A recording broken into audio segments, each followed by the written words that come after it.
If you're skinny, average, or fat right now and you're tired of watching the same aesthetic body videos giving you the same generic bullshit advice, then this video is for you. I started training just 3 years ago with probably the same goal that you have right now, to finally build a lean and aesthetic physique that I could actually be proud of. And today I'm gonna walk you through exactly how I was able to go from being skinny fat, weak, and insecure to building the lean and aesthetic physique that I used to dream of. I'm gonna be giving you the exact advice that I wish someone gave me when I first started. No bullshit. We'll be going over the exact training, nutrition, and mindset shift that absolutely changed my life. And if you apply them, I promise that they can change yours too. So make sure you lock in and watch this video all the way through because every single part builds onto the next. Let's jump in. So before we even talk about workouts or diet, let's break down what actually makes a body look aesthetic. It's not just about being big, it's about proportion. What you really want is that classic V-taper look. Wide shoulders, small waist, solid arms, and visible abs. That's what gives your physique that aesthetic and attractive look. There's actually a ratio that defines this. It's called the 1.6 to 1 shoulder to waist ratio. If your shoulders are around 1.6 times wider than your waist, you'll have that ideal aesthetic shape that most people naturally find attractive. And the way that you'll actually be able to build that is by building muscle. And the best way to build muscle is to resistance train, which means lifting weights and focusing on progressive overload. And progressive overload is pretty simple. It just means you need to be doing more and more as you go through it. So lifting more weights, doing more reps, or just controlling the weight for longer periods of time as you train. Basically, just make your workouts harder and harder to build more and more muscle. All right, now that you know what an aesthetic body actually is, now let's get into what I like to call the aesthetic muscle group tier list.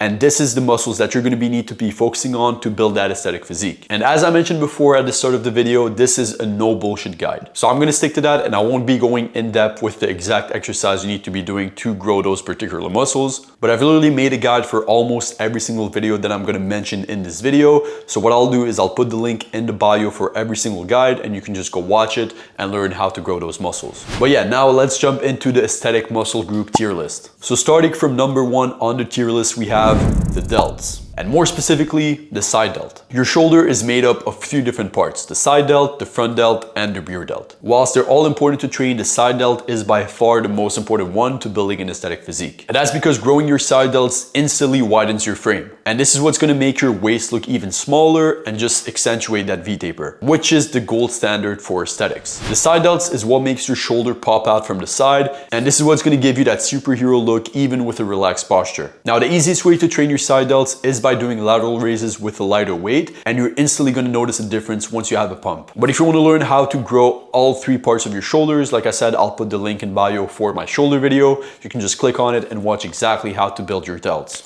And now we'll move on to number 2 on the tier list, which is the chest, and more specifically, the upper chest. Now, your chest is one of the main muscles that people notice right away, especially when you're walking around shirtless or with a fitted tee. And it's made up of 3 different parts: the upper chest, the middle chest, and the lower chest. And while training your whole chest is important, most people tend to overwork their lower chest and completely forget about the upper chest, which is what makes their chest look flabby and less aesthetic. So if you want to avoid that saggy look, you need to be focusing on the upper chest. And the easiest way to train your upper chest is by doing incline presses, either with dumbbells, barbells, or machines at a slight angle. I like to do 30 to 45 degrees to really target my upper chest. And the best tip I can give you for these is to really focus on your form, focus on the stretch, the contraction, and you're gonna feel your upper chest slide up within a few sets. And if you wanna learn exactly how to target all 3 parts of your chest and grow it fast, my full chest guide is gonna be in the description. Go check it out. And now next up on the list at number 3, we have the abs. Now, the abs are probably the most recognized muscle group in the world. You don't even need to explain what they are. Almost every single person knows what a six-pack looks like, and almost every single person has tried to get one at some point. They've always been a symbol of aesthetics, discipline, and even status, especially when you look at how Greek statues were sculpted. And if we're being real, having visible abs instantly makes your physique look more attractive, aesthetic, and look cleaner. And a quick tip I can give you here is to really focus on the lower abs, because most people already have some development in their upper abs because of their basic training, but the lower abs are usually underdeveloped. And that's where really fine-tunes your physique and gives you that aesthetic look, so focus on the lower abs. And now we'll move on to aesthetic muscle number 4 on the tier list, which is the arms. Your arms are one of the first muscles people notice, whether you're in a t-shirt, a hoodie, or even just standing around and relaxed. They're made up of 3 different parts: the biceps, the triceps, and the forearms. And while of course all 3 of them are important to train, I personally rank them in this order when it comes to aesthetics: biceps first, then triceps, and then forearms. Now, that doesn't mean that you should skip any of them. It's just that from what I've seen, People with bigger biceps than triceps usually tend to look more aesthetic than the opposite. It adds more shape and roundness to the arm from the front,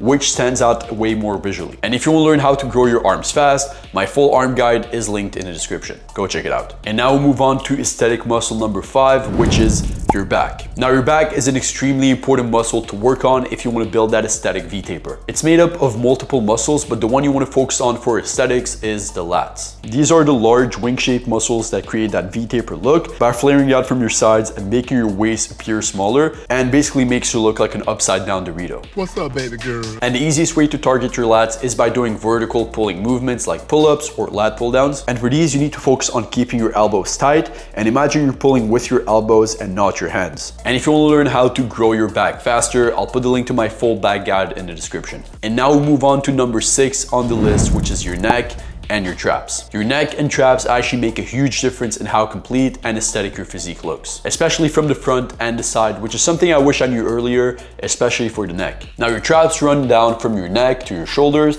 and the easiest way to target them is by doing heavy shrugging movements, while your neck can be trained directly with neck curls and extensions. And for both of these, I recommend focusing on slow and controlled reps, especially on the way down to avoid any injuries. And as for your neck, you don't need to be training to failure. I think this is the first time I'm going to recommend you not to train to failure, because a neck pump feels like something totally different. And trust me, you're not going to be able to just breathe properly if you go to failure. So I recommend you start it off slow, and trust me, you're going to feel the pump even if you go 2-3 reps away from failure. So try it out. And now we'll move on to the last muscle on the list, legs and glutes. Now, just because legs and glutes are last on the list, it doesn't mean you should skip them. They're still extremely important to build a strong and balanced physique. They just rank a bit lower when it comes to pure aesthetics, especially when you're wearing clothes. Now, of course, you need to be balanced to have an aesthetic physique, but make sure that you're training your legs as much as your upper body, because you also want to avoid that chicken leg look that would ruin an otherwise aesthetic upper body. And if you want a whole breakdown on how to grow your legs fast, I put my full leg guide in the description. Go check it out. And now that we've went over the aesthetic muscle tier list, let's go over the exact training program that you should be following. So when I first started training, the split that I used was a simple push-pull legs, or PPL for short. And the main reason I picked it is because it's the easiest way to make sure you're training every muscle group twice a week. And if your goal is to grow and build that aesthetic physique as fast as possible, then hitting every muscle group twice a week is the most optimal way to do it. But one thing I wish I had figured out sooner is this: it's not enough to just train chest or just train arms. You actually have to train the different parts of the muscle to get the best results. Like for example, when I first started training, I thought doing a few bicep curls was enough to train my biceps. But your biceps actually have 2 heads,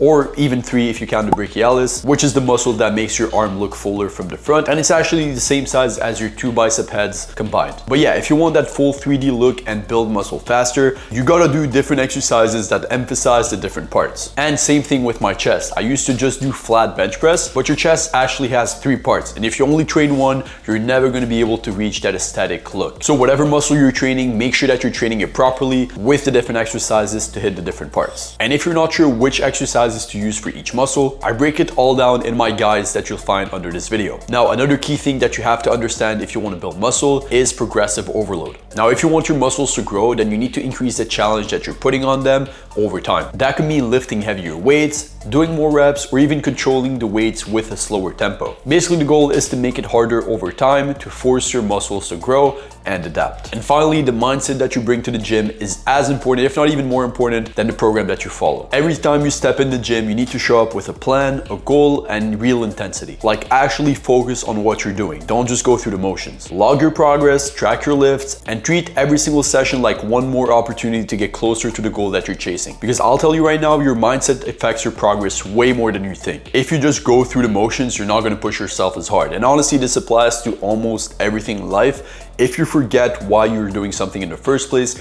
you're not going to chase it with the same fire that you had in the beginning. So make sure that you remember why you're in there. And yeah, that's the real secret: consistency, progressive overload, and showing up to every single session with a purpose. And now we'll move on to nutrition and exactly what you need to eat to grow or cut. Now, when it comes to nutrition, it's honestly so much more simple than people make it out to be. The first thing you need to understand is this: whether your goal is to grow or cut, it all comes down to one thing, and that is calories. If you're eating at maintenance, which is just the number of calories your body needs to stay the same, then you'll maintain your current weight. And if your goal is to lean bulk and build muscle, then you need to be eating above maintenance. And the number I recommend is usually 250 to 300 calories above your maintenance. And if your goal is to cut and lose body fat, then you need to do the same thing, but the other way. You need to be eating 250 to 300 calories below your maintenance level. It's honestly that simple. And if you don't know what your maintenance calories are, I'm gonna put a calorie calculator in the description. You can just click on it, it's totally for free. You just put your information, height, weight, gender, activity levels, and basically it's gonna give you an estimate of how much your maintenance calories are so that you can know exactly what that number are. You can try it out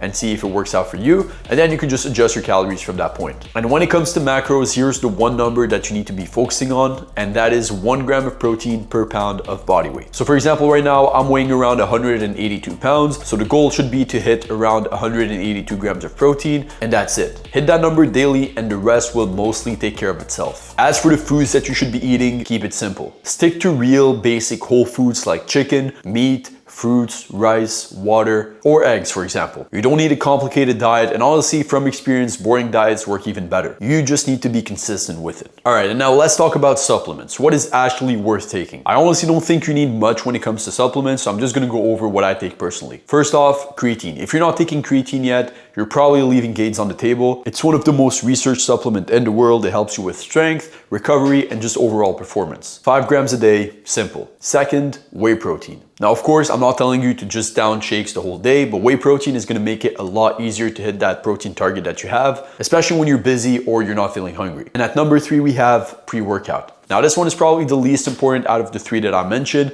but for the days where you're feeling lazy or tired, pre-workout can just take your workout from a 5 to a 10. And you can grab all of these supplements that I've just mentioned at HLT Subs, and you can use code Hussein to save 15% off at checkout. And now that we've covered everything when it comes to training, supplements, nutrition, we move over to probably the most important part, the mindset shift that absolutely changed my life. Now, when I first started training, it wasn't just about getting bigger or looking better. It was the first time in my life where I was actually putting real effort into something and I was actually seeing the results I wanted. Like for example, in school, yeah, I would put in effort sometimes, but the results felt kind of pointless to me. You know, in my mind, whether I passed or failed, it didn't really mean much, if that makes sense. But when I started lifting, it was completely different. The work I put in directly changed what I saw in the mirror. And it made me realize honestly something way deeper, and that is that I actually had control of my life for the first time. That I could build confidence, discipline, and self-respect, and that it wasn't just random, it was actually earned. And that mindset shift honestly applies to everything that I'm doing in my life, and that's why I'm saying that the gym kind of changed my life in some sense. And look, I'm not gonna lie to you, at first I actually hesitated to even start. And the reason is because I had this belief that it was gonna take forever to get to where I wanted to be. And honestly, that mindset held me back way longer than it should have. And the day my life changed was when I made that mindset shift. Instead of telling myself that it's gonna take too long to get to where I wanted to get, I started telling myself the time's gonna pass by anyway. You know, 6 months from now, a year from now, I'm gonna be there regardless whether I decide to start or not. But the only difference then would be whether you're proud of what you built or that you're wishing that you had started sooner. So if you want to learn anything from my mistakes, keep in mind consistency beats perfection every single day. You don't need the perfect plan, you don't need perfect days, you just need to start and keep showing up. Mistake number 2 that I want you to avoid is ego lifting. All right, I get it. You know, putting a bunch of weight on the bar is fun. I've done it myself, obviously. But the thing is, you're setting up yourself for an injury. Instead, make sure you're focusing on clean form, actually feel the muscle that you're training, and trust me, you're gonna grow it a lot faster. And especially because if you injure yourself, you're not gonna be able to train anymore and you're not gonna be able to build that muscle. So avoid ego lifting. And last but not least, mistake number 3 is comparing yourself to others. Whether it's someone online, someone at your gym, or even me, you're not in competition with anyone else, all right? You're on your own timeline. And the only person you should focus on trying to beat is yourself. And remember, it's all about being better than you were yesterday. So focus on getting 1% better every single day, and trust me, if you stay locked in, the results will follow. And yeah, that's basically how you build an aesthetic physique. And before I wrap this up, I want to leave you with something. I know exactly how you're feeling right now, because like I said, 3 years ago, I was exactly in your shoes. I was the guy watching videos like these, wanting to change, but feeling discouraged by how far I had to go. I even wondered if it was possible for me. But I'm telling you this right now, it is. Your dream physique it's 100% achievable. Not just for me, not just for the guys you see online, but for you. You don't need the perfect plan, you just need to start. And if you commit to everything that I've just said in this video, trust me, you can absolutely change your life. And again, if you're overthinking it because you're intimidated by the whole journey, just remember, the time is gonna pass by anyway, whether you start or not. So might as well start now. Because 6 months from now or a year from now, you're gonna look back and you're either gonna be proud of the progress that you've made, or you're gonna wish that you started sooner. It's all in your hands now. As always, hope you guys enjoyed this video. Subscribe if you're not subscribed. I've seen a bunch of you watching these videos, but you're not subscribed, so make sure you click the subscribe button. Like the video if you enjoyed it. Let me know in the comments what you'd like to see next. And also guys, if you're interested in being part of a community of like-minded people like myself and a bunch of other guys working towards the same goal, make sure you check out the Natty Blueprint program. It's my new program that I've done. Everything that I've learned, it is all in that one place. I also do weekly Q&A calls in that group. So if you're interested, make sure you check it out. Click it, first link in bio. And yeah, love you guys as always. Thank you for watching these videos. Peace.